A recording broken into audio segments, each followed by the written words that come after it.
This is Channels Television's breaking news. मेरा अली सनैन बेटा cell Shahzad ने जाती करके मार के कतल करके सुट दिता सी। अदालत ने फैसला सुनाया है अज मेरे बच्चे वालों 3 बारी फांसी का हुक्म, 1 बार सजाए मौत।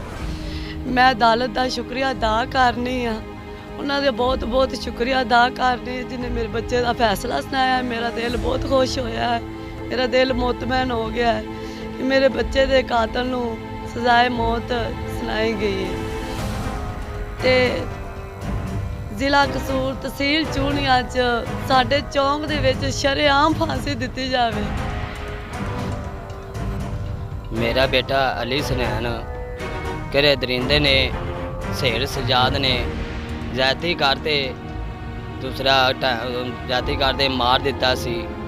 अज फैसला अदालत ने सुनाया 3 बारी फांसी 1 बारी मौत सजाए दी है। मैं अदालत का शुक्रिया अदा करना, मेरे बच्चे का इंसाफ मिले अज।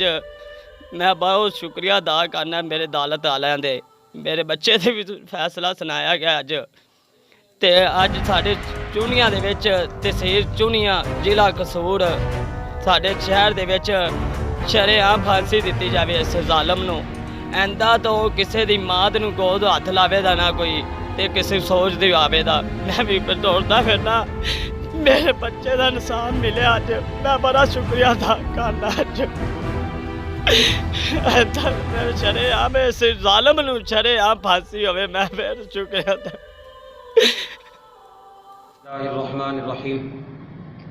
सानिया चूनिया में जो फैज़ान शहीद हुआ उसका मैं वालिद कारी मोहम्मद रमज़ान बोलता पाया कि मेरे बेटे लिए जिहड़ा फैसला आया उसी तरह का फैसला अज सनैन के वास्ते भी जज ने फैसला सुनाया। तो मेरा ये हुकूमत पंजाब और हुकूमत पाकिस्तान से सदर पाकिस्तान से आर्मी चीफ से अपील है, गुजारिश है कि उन कदों तक ये फैसले तक रखोगे, कदों तक सानू फैसले सुनाई जाओगे।